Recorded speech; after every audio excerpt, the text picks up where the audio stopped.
नमस्ते बच्चों, आप सभी का आपकी अपनी इस यूट्यूब चैनल हिंदी वाले व्हाट्सएप पर एक बार पुनः स्वागत करते हैं। चलिए आज देखेंगे हम उच्च माध्यमिक परीक्षा 2022 की कक्षा 12 की विषय हिंदी साहित्य के महत्वपूर्ण प्रश्नोत्तरों पर बात करेंगे, जो परीक्षा के लिहाज से अत्यंत महत्वपूर्ण रहने वाले हैं। आज हमें पद्य खंड के 3 पाठों पर चर्चा करेंगे। इससे पहले 2 वीडियो हैं, जिसमें पहले वीडियो में जयशंकर प्रसाद, निराला और अजय के विषय में बात की थी। उसके पश्चात हमने केदारनाथ सिंह और विष्णु खरे की कविताओं के महत्वपूर्ण प्रश्नों को लेकर आए थे, और आज पद्य खंड के अंतिम 3 पाठ जो सिलेबस में हमारे शामिल हैं उन पर बात करेंगे। तुलसीदास, विद्यापति और केशवदास। चलिए आगे चलते हैं। सबसे पहले तुलसीदास को देखते हैं। तुलसीदास के भरत राम का प्रेम और गीतावली के कुछ पद लिए गए हैं। उन पदों के से जो महत्वपूर्ण प्रश्न बनने वाले थे वो आपके सामने हैं। तुलसीदास लोक मंगल की भावना और समन्वय के कवि माने जाते हैं। तुलसीदास के कवि में किन 2 चीजों की प्रधानता है? लोक मंगल की भावना है और समन्वय के कवि वे माने जाते हैं। भरत राम का प्रेम अध्याय रामचरितमानस के किस कांड से लिया गया है? कांड इसका सर्ग विभाजन है, तो रामचरितमानस के अयोध्या कांड से लिया गया है।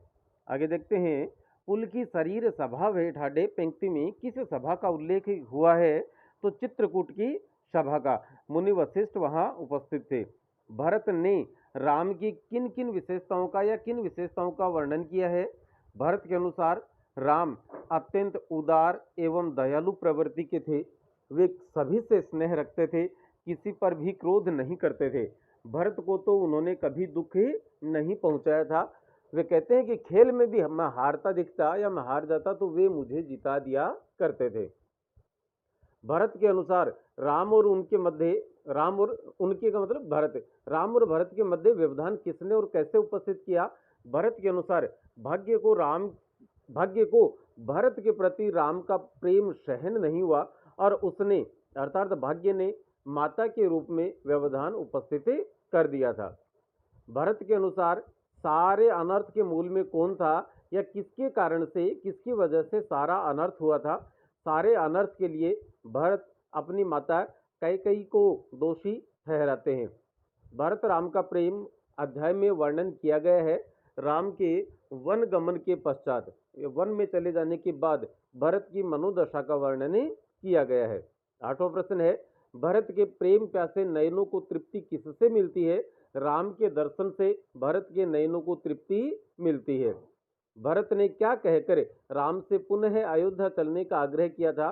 भरत कहते हैं कि आपके वन में आ जाने से माताएं और नगरवासी शोकाकुल हैं, इसलिए मतलब शोक की वजह से आकुल हैं, इसलिए आप अयोध्या लौट चलिए। 10वां प्रश्न, भरत ने अपने आप को दुष्ट कहने के लिए क्या क्या उदाहरण दिए? भरत के अनुसार भली चीज से ही भली चीज बन सकती है, दुष्ट से नहीं। इसके लिए वे कहते हैं कि जिसकी माता कैकेयी जैसी हो उसका पुत्र तो दुष्ट ही होना था। कोदो घास पर कभी श्रेष्ठ अनाज की बाली नहीं आ सकती, घोंगे से कभी मोती नहीं निकल सकता। ठीक उसी प्रकार से कैकेयी जैसी माता से श्रेष्ठ पुत्र का जन्म कैसे हो सकता है? राम की सज्जनता के विषय में भरत क्या कहते हैं?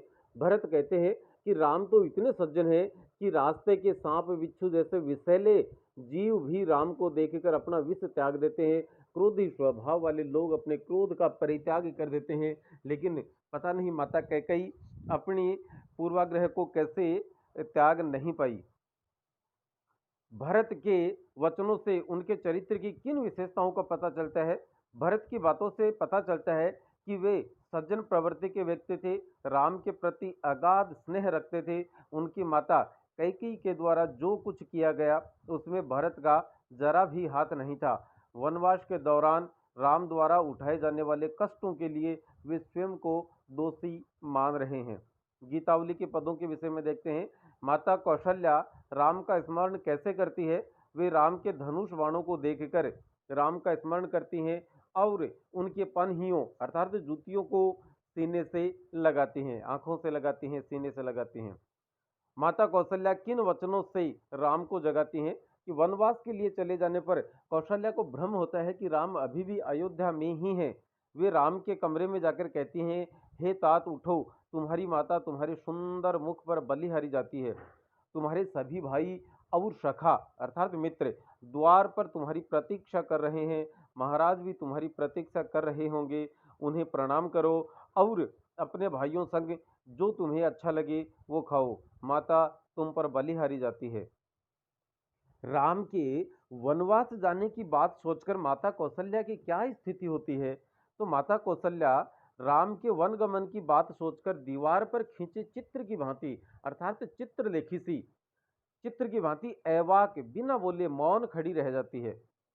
राम के प्रति कौशल्या की प्रेम भावना को किस प्रकार से व्यक्त किया गया है? तुलसीदास लिखते हैं कि अत्यधिक प्रेम के कारण माता कौशल्या की स्थिति उस मोरनी के समान हो जाती है जो अपने प्रिय मोर की प्रतीक्षा कर रही हो। माता कौशल्या राम को किनका वास्ता देकर एक बार अयोध्या लौट आने को कहती हैं। माता कौशल्या राम को उनके प्रिय घोड़ों का वास्ता देकर वापस अयोध्या लौटने को कहती हैं या आने को कहती हैं। राम के वन चले जाने के बाद उनके प्रिय घोड़ों की क्या स्थिति या क्या हालत हो गई थी? तुलसीदास लिखते हैं कि राम के वन चले जाने के बाद से उनके प्रिय घोड़े अत्यंत बहुत दुर्बल हो गए थे। वे घोड़े पाला अर्थात तो सर्दी मारे हुए कमल पुष्प के समान मुरझा गए थे। राम की अनुपस्थिति में उनके घोड़ों की देखभाल कौन करते थे? राम की अनुपस्थिति में भरत उनके घोड़ों की देखभाल करते हैं। तदपि दिन होत झांवरे मनहु कमल हिम मारे। पंक्ति में कौन सा अलंकार है? उत्प्रेक्ष अलंकार है और ये मनहु शब्द जो है इसकी वजह से आप इसकी पहचाने कर सकते हैं, संभावना प्रकट की है। विद्यापति के पद देखेंगे तो विद्यापति किस भाव के कवि माने जाते हैं? विद्यापति भक्ति और श्रृंगार भाव के कवि माने जाते हैं। विद्यापति ने किन किन भाषाओं में साहित्य लेखन किया था? संस्कृत में किया, अवहट और मैथिली भाषाओं में उन्होंने अपने साहित्य का लेखन किया था। विद्यापति को अन्य किन नामों से जाना जाता है? तो उन्हें मैथिल कोकिल मतलब मैथिली भाषा का कोकिल और अभिनव जयदेव के नामों से जाना जाता है। मैथिली भाषा में लिखित विद्यापति की श्रेष्ठ रचना का नाम बताइए। तो उनकी श्रेष्ठ रचना है मैथिली भाषा में रची गई पदावली। आदिकाल और भक्ति काल का संधि कवि किसे माना जाता है? तो विद्यापति को माना जाता है। विद्यापति मैथिली मध्यकाल के ऐसे पहले कवि हैं जिनकी रचना में जन भाषा में, यहाँ शब्द देखिए जन भाषा मतलब जनता की भाषा में जन संस्कृति की अभिव्यक्ति हुई है। यहाँ किस रचना और भाषा का उल्लेख है? तो रचना का पदावली रचना का और मैथिली जन भाषा का उल्लेख हुआ है। आगे चलें। नायिका ने कौन से माह के दुख को असहनीय बताया है? तो नायिका ने बताया है कि सावन माह का दुख है वह असहनीय होता है। नायिका के अनुसार कृष्ण ने अपने हरि नाम को कैसे सार्थक किया? तो कृष्ण ने नायिका के मन का हरण करके मतलब हर लिया, हरण करके अपने हरि नाम को सार्थक किया था। नायिका के अनुसार नायक के अपयश का क्या कारण बताया गया है? तो नायिका के अनुसार गोकुल छोड़कर मथुरा जाकर बसने से नायक को अपयश ही मिला है। यहाँ नायक हैं कृष्ण और नायिका है राधा। नायिका की सखी के अनुसार उसके प्रियतम किस मास में आएंगे? तो सखी के अनुसार नायिका के प्रियतम कार्तिक मास में आएंगे। इस बात की संभावना नायिका की सखी ने दर्शाई थी। नायिका के अनुसार प्रीति या अनुराग का वर्णन क्यों नहीं किया जा सकता? क्योंकि वह हर पल नवीन रूप धारण करता रहता है। जन्म अवधि हम रूप निहारल नयन न तिरपत भेल। पंक्ति में कौन सा अलंकार प्रयुक्त हुआ है? तो पंक्ति में विशेषोक्ति अलंकार प्रयुक्त हुआ है, क्योंकि यहाँ कारण मतलब रूप निहारने का कारण तो है, साधन है कि बावजूद भी नयन न तिरपत मतलब नयनों को तृप्ति मिलने का जो कार्य है वह नहीं हो रहा है, अतः विशेषोक्ति अलंकार है। इसका उल्टा होता है, जहाँ कारण तो कारण नहीं होता बावजूद इसके कार्य हो जाता है वहाँ विभावना अलंकार माना जाता है, लेकिन यहाँ पर विशेषोक्ति अलंकार माना जाएगा। नायिका अपने कान क्यों बंद कर लेती है? क्योंकि उससे कोयल की कूक और भ्रमर की गुंजार सुनी नहीं जा रही। ये आवाज़ें उसकी विरह वेदना को बढ़ा रही हैं। नायिका अपनी आंखें क्यों बंद कर लेती है कि प्रेम को बढ़ाने वाले पुष्पों को देखने से नायिका की विरह वेदना बढ़ जाती है और इसी कारण वह अपनी आंखें बंद कर लेती है। धरती पर बैठ जाने के बाद नायिका उठ क्यों नहीं पाती है? विरह व्यथा के कारण नायिका अत्यंत दुर्बल हो जाती है। इस कारण वह बैठने के बाद खुद से या अपने आप उठ नहीं पाती है। नायिका के दुर्बल शरीर की तुलना किससे की गई है? तो नायिका के दुर्बल शरीर की तुलना चतुर्दशी के चांद से की गई है। मिथिला की रानी लक्ष्मणा देवी के सौंदर्य पर कौन मुग्ध है? तो मिथिला के राजा शिव सिंह रानी लक्ष्मणा देवी के सौंदर्य पर मुग्ध हैं। आगे चलते हैं केशव दास की रामचंद्रिका के प्रश्नोत्तरों पर। 3 पद यहाँ पर शामिल किए गए हैं, सरस्वती महिमा, पंचवटी, वर्णन और अंगद। यहाँ देखते हैं पहला प्रश्न, देवी सरस्वती की उदारता का वर्णन क्यों नहीं किया जा सकता? कि सरस्वती वाग्देवी हैं, वे संसार के अधिष्ठात्री देवी हैं। उनकी महिमा और उदारता अनिर्वचनीय है, क्योंकि बड़े बड़े देवता, ऋषि, तपस्वियों के साथ साथ 4 मुखों वाले ब्रह्मा, 5 मुखों वाले शिव और 6 मुखों वाले कार्तिकेय भी उनकी महिमा का वर्णन नहीं कर पाए हैं। तो 1 मुख वाले कवि या कहें कि कोई भी मनुष्य जिसकी क्या भी साथ है जो सरस्वती की महिमा और उदारता का वर्णन कर सके।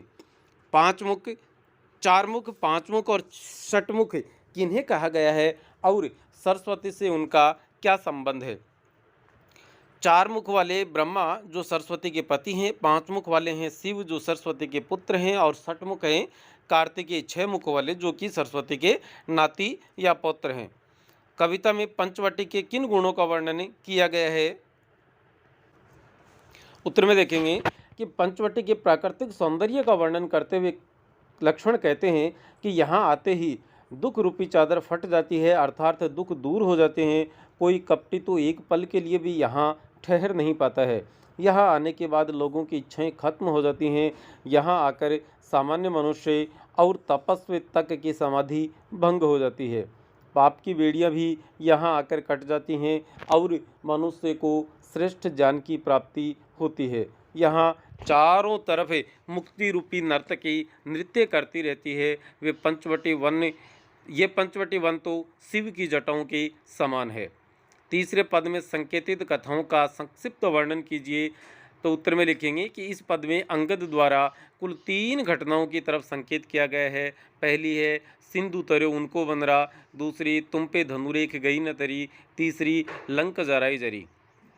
पहली घटना का वर्णन यहाँ देखते हैं कि सिंधु तरे उनको बन रहा, ये उस समय की घटना है जब सीता का पता लगाने के लिए हनुमान लंका जाते हैं। पहले तो हनुमान विशाल समुद्र को देखकर सशंक हो जाते हैं, लेकिन जामवंत द्वारा प्रेरित करने और उन्हें उनकी शक्ति याद दिलाने पर वे समुद्र को लांघ जाते हैं। इस बात का जिक्र करते हुए अंगद रावण से कहता है कि रावण का एक छोटा सा दूत समुद्र लांघ कर तेरी लंका तक आ गया तो सोच स्वयं राम कितने बलशाली होंगे।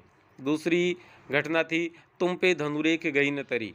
तो रावण द्वारा छल से सीता के अपहरण की योजना बनाई गई। वो अपने ही एक दूत मारीच को स्वर्ण मृग बनाकर सीता के समक्ष भेजता है। सीता राम से उस मृग को पकड़कर लाने को कहती है। तब योजना अनुसार मृग घने जंगल की तरफ भाग जाता है। पकड़ कर लाने को कोई तरफ भाग जाता है। कुटिया से काफ़ी दूर जाने पर मृग जानबूझकर राम के इस निशाने पर आ जाता है और राम उसे तीर मारते हैं। तब वह मृग राम की आवाज़ में लक्ष्मण को पुकारता है। अपने पति की आवाज़ सुनकर सीता व्याकुल हो जाती है और लक्ष्मण को आवाज़ की दिशा में जाने को कहती है। लक्ष्मण जाने से मना करते हैं, लेकिन सीता के हट के आगे वे जाने को विवश हो गए। जाने से पहले लक्ष्मण अपने धनुष से कुटिया के चारों तरफ एक रेखा खींच कर गए, जिसको पार करने से वे सीता को मना करके गए थे। लक्ष्मण इस बात को जानते थे कि सीता इस रेखा को पार करेगी तो उन्हें कुछ नहीं होगा, लेकिन कोई अनधिकृत व्यक्ति इसे पार करने की कोशिश करेगा तो वह भस्म हो जाएगा। लक्ष्मण के जाने के बाद रावण सीता का अपहरण करने के इरादे से आता है और सीता से भिक्षा की मांग करता है। सीता भिक्षा देने के लिए आती है तो रावण सीता को उस रेखा के दायरे से बाहर बुला लेता है और अंततः सीता का अपहरण कर लेता है। अंगद रावण को याद दिला रहे हैं कि तुमसे राम के सेवक द्वारा खींची गई रेखा तक तो पारे नहीं हुई थी। लंक जराई जरी में सीता की खोज में जब हनुमान लंका पहुंचते हैं और अशोक वाटिका को उजाड़ देते हैं तथा रावण के सैनिकों को मारकर भगा दिया जाता है, तब मेघनाद द्वारा हनुमान को बंदी बनाकर रावण के सामने पेश किया जाता है। तब रावण द्वारा उसकी पूंछ में आग लगाने के लिए कहा जाता है। आज्ञा पाकर तेल से भीगी हुई रुई को हनुमान की पूंछ से बांधकर उसमें आग लगा दी जाती है। ये सब हनुमान को सबक सिखाने के लिए किया गया था, लेकिन आग लगाने के बाद हनुमान समस्त बंधनों को तोड़कर आग लगी पूंछ के साथ लंका के भवनों में दौड़ने लगे। इससे रावण के महल और अन्य भवन जलकर खाक हो गए। इस घटना को याद दिलाकर अंगद ने रावण से कहा कि तुमसे तो हनुमान की पूंछ नहीं जली, लेकिन उसने तुम्हारी लंका जरूर जला दी। निम्न पंक्तियों का काव्य सौंदर्य स्पष्ट कीजिए कि पति वर्णे चार मुख, पूत वर्णे पांच मुख, नाती वर्णे षट मुख, तदपि नई नई।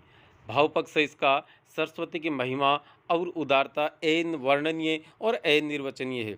उनके पति, पुत्र और पौत्र द्वारा अपने एकाधिक मतलब एक से अधिक मुखों से निरंतर उनकी महिमा का बखान किया जाता है, फिर भी वे पूर्ण रूप से नहीं कर पाते हैं, जबकि वे इस कार्य में समर्थ भी हैं। मतलब सक्षम थे वो तीनों और उसके घर के थे। जब उनकी तीन तीन पीढ़ियां उनकी महिमा का वर्णन नहीं कर पाती हैं, तो एक सामान्य मनुष्य के लिए उनकी महिमा और उदारता का वर्णन कैसे संभव है। कला पक्ष में ब्रह्मा, शिव और कार्तिकेय द्वारा भी अवर्णनीय बताने में अतिशयोक्त अलंकार प्रयुक्त हुआ है। संस्कृत शब्दों से युक्त ब्रज भाषा का प्रयोग किया गया है और कवित छंदे प्रयुक्त हुआ है।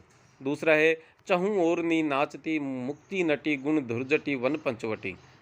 भाव पक्ष में लिखेंगे यह पंचवटी वन शिव की जटाओं के समान है। जिस प्रकार शिव अपने सानिध्य में आने वाले हर व्यक्ति को मुक्ति प्रदान करते हैं, ठीक वैसे ही पंचवटी में आने वाले प्रत्येक व्यक्ति को मुक्ति मिल जाती है।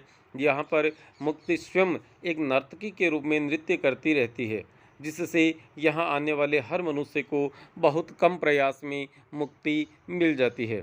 कला पक्ष है कि सवैया छंद है, मुक्ति नटी में रूपक अलंकार है। पंचवटी को शिव के समान बताया गया है, इसलिए उपमा अलंकार है और संस्कृत शब्दों से युक्त ब्रज भाषा है।